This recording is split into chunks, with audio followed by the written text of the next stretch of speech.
to introduce Kroiz, who is an assistant professor at the University of California, Berkeley, and author of the book Create Composites, Modernism, Race, and the Stevie Circle, which was published by the University of California in 2012. Portions of her current manuscript on regionalism, citizenship, and pedagogy in the 1930s and 40s have just appeared in Panorama, which is a new online journal of the Association of Historians of American Art. If you don't know that journal, I would highly recommend you go have a look. So in Panorama, but also in the spring issue of American Art. This paper is drawn from a new project on abstraction and blackness in the early civil rights era. And she is now presenting a paper entitled Horace, Pippin, Birchwood. Thank you.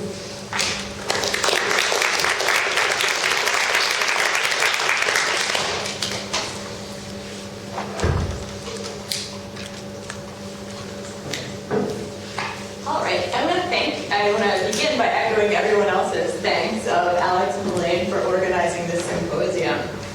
In fact, today I want to start with a short story of meeting Elaine for the first time last October. I remember she said she'd written a dissertation on night and that she was currently thinking a lot about destruction. She hoped Americans wouldn't find those topics too depressing. And I made a joke about the elegance of French despair. However, since then, and for this talk, I've begun to seriously consider what we might gain from looking at American art from a depressive position. One attentive to what queer theorist Jose Munoz has called feeling down, drawing on the work of early 20th century psychoanalyst Melanie Klein. Munoz linked this aspect, okay, not with French people, but rather with, quote, minoritarian subjects who don't feel quite right with the protocols of normative affect, end quote. And he called for valuing a mode of racial performativity that might regard happiness as a flawed goal. I will turn to Munoz at the end today, but as you can see from my title, I'm not talking about the contemporary Latino art he theorizes in his influential essay, Feeling Brown, Feeling Down.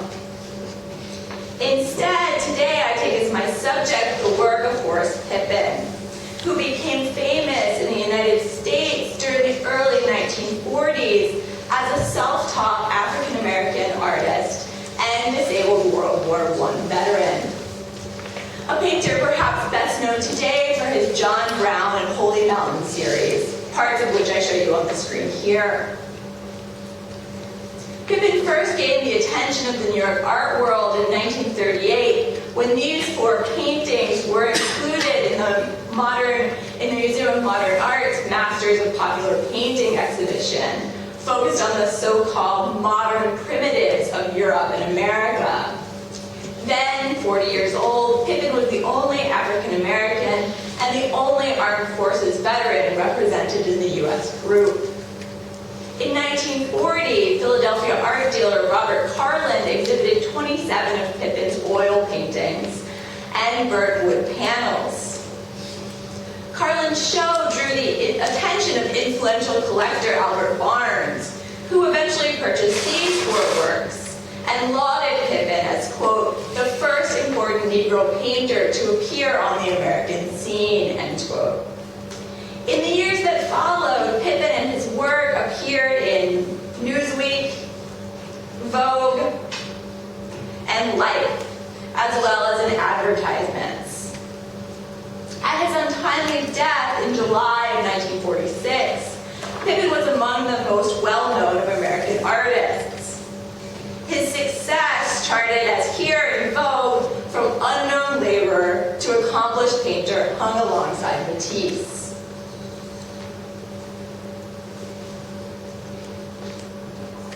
Pippin regarded this work, Losing the Way, a panel he created around 1929, as his earliest successful artwork. It is composed of multiple layers of varnish, white oil paint, and lines Pippin burnt with a hot poker on a small oak panel of 12 by nearly 21 inches.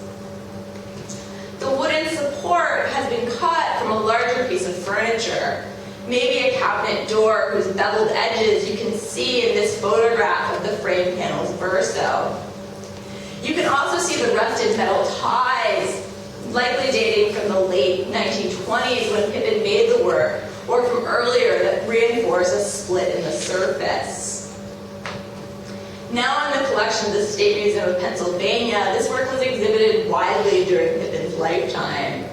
The panel depicts a dark, hazy figure leading a horse and a wagon through a landscape covered in deep snow. But the experience of this artwork is difficult to reproduce in 2 dimensions, a fact that's generally true of the wood-burnt works, and which has, I think, led to their neglect by scholars. I'll try to give you a better sense with details. So here, for example, deeply burnt crevices form Pippin's trees, while shallower burns create the figure's contours, as the man's slightly raised footprints here trace the panel's crack.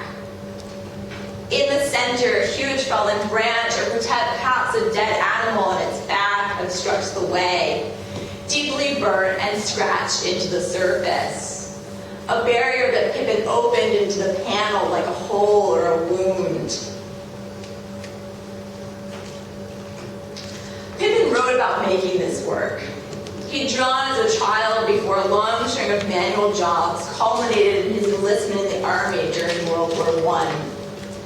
There he served as a corporal in the nation's first all-black regiment. Eventually known as the Harlem Health Fighters, his division was assigned to the French army because many white U.S. soldiers refused combat duty alongside black troops. Around the beginning of October 1918, Pippin was shot through the right shoulder by a German sniper. Left in a shell hole on a battlefield for 2 days, he was eventually sent home with some control of his right hand, but with his right arm bound to his body for support. He received a small disability allowance and soon attempted to channel his war memories in art.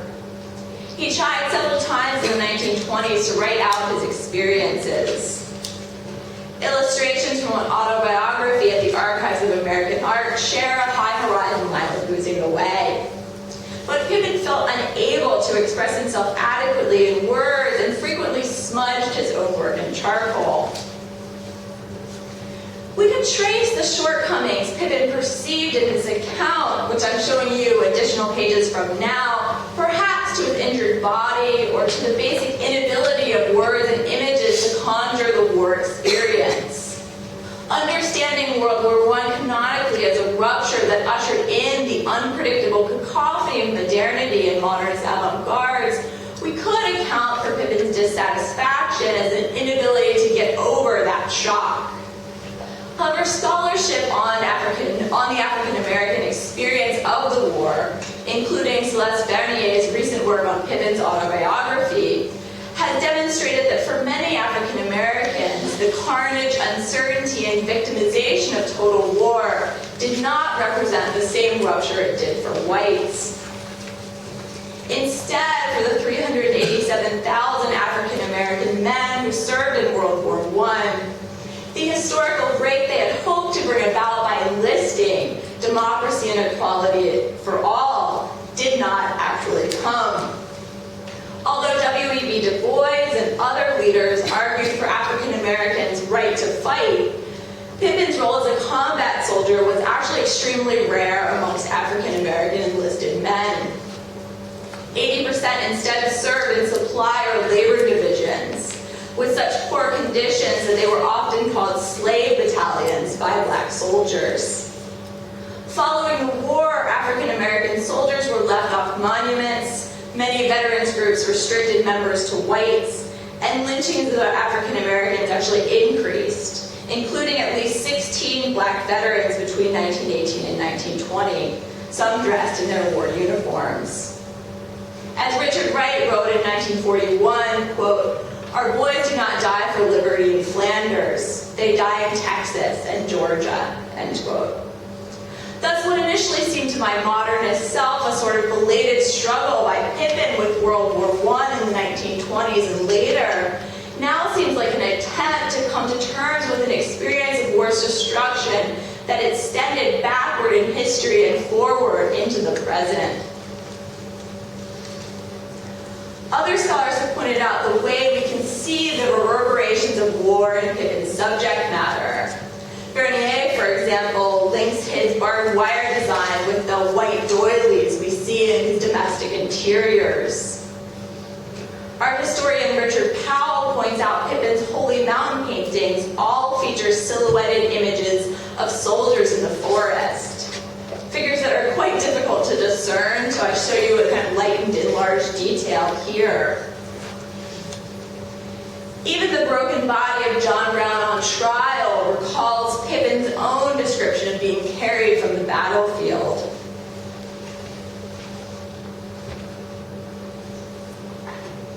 Today, I argue, in his earliest work, we can also see Pippin's enlistment of destruction at a material level, as a technique for satisfactory images.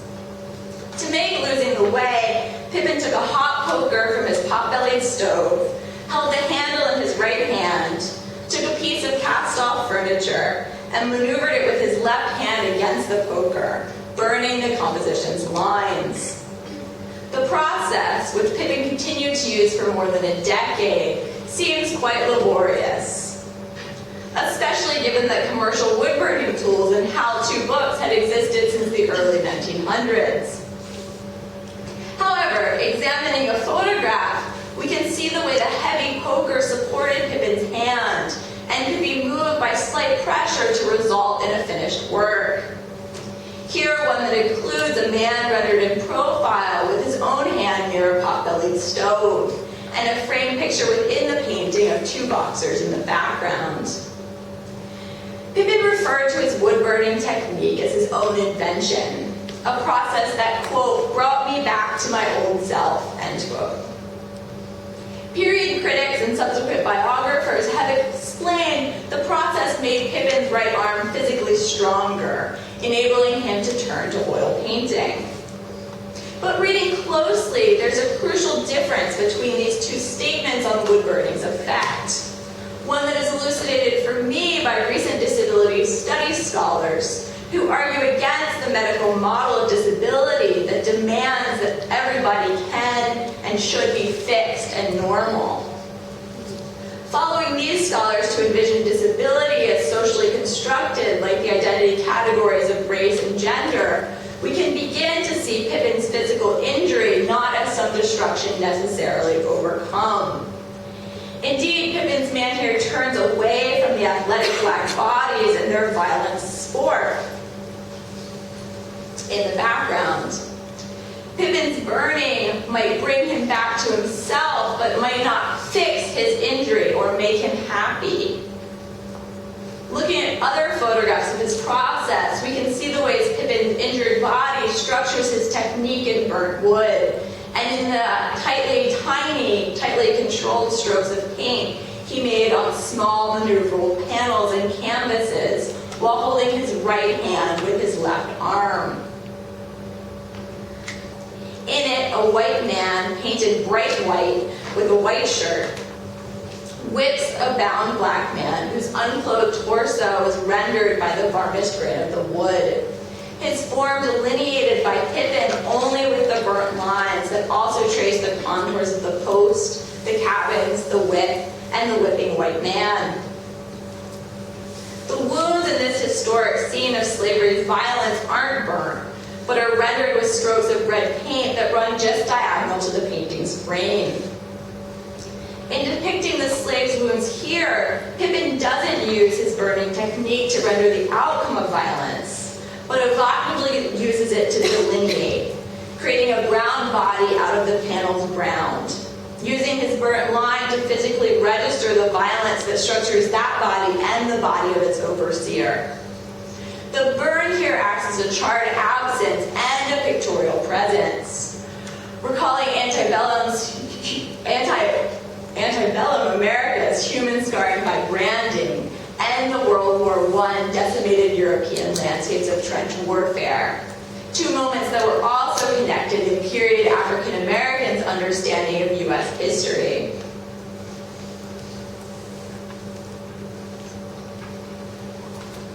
These violent references are not the only ones in technique. Barnes, who purchased this burnt work, compared Pippin's panels to the dynamic lines of Daumier and Cezanne, praising Pippin's incorporation of, quote, appealing linear patterns formed by the natural grain of the wood and heavy lines of contour burnt into the panel, end quote. Here, Burns traced the edges of bodies and the wood furniture that fills this domestic space. The support, as in Losing the Way and the whipping, was previously a piece of furniture. Museum conservators have noted dowel holes in Pippin's late panels, suggesting he used table leaves. He seems to have favored the uniform vertical grain of Kroiz oak, a wood also preferred by American arts and crafts advocates. And here I show you a diagram of how quarter-sawn oak is made, in addition to a detailed example from Gustav Stickley, a furniture maker popular in the early 20th century. Pippin's friend and fellow artist Claude Clark recalled seeing Pippin and his dealer collecting parts of antique furniture across Pennsylvania. In the panel, linear wood grain and burns make the modernist patterns Barnes observed, but also link materially to memories formed around the table we see depicted. Pippin destroys the supper table to render it anew, defaces the extending leaf in order to gather more people, including the wealthy white Barnes, around it as viewers. Perhaps Pippin chose this reused material because the stained and varnished oak grain differed from white canvas by offering a world in which brown skin could be ground, one in which whiteness became additive. In ways not all viewers saw, these burnt outlines registered violence and upend whiteness as a normative condition. The stained wood of Pippin's support forming the substance of his figures. Returning to readings of Losing the Way, Selden Rodman, a white New York intellectual, art collector, and author of the first biography on Pippin in 1947, evocatively described this design as, quote, my font's a little bit screwed up, sorry. Evocatively described this design as, quote, bitten deeply enough to hold a color, the color black. This invocation of blackness suggests the way Rodman's interest in Pippin was part of the author's nascent project to link African diaspora artists across the hemisphere. Rodman was particularly involved in Haiti, signing his author's note on Pippin from Port-au-Prince.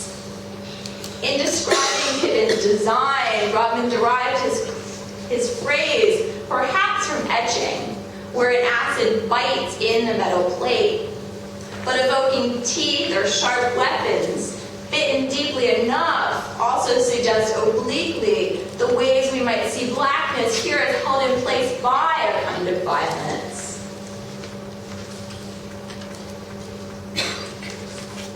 If others had linked Pippin with Daumier, Cezanne, or Haitian artists, we might also look to period surrealism to better understand Pippin's scraping and burning. Particularly to German World War I veteran Max Ernst's invention of grattage that scraped away paint. Surrealist techniques sought to use chance to free an unconscious mind, quite unlike the deliberate method Pippin said allowed him to express the compositions pre-visualized in his mind and heart.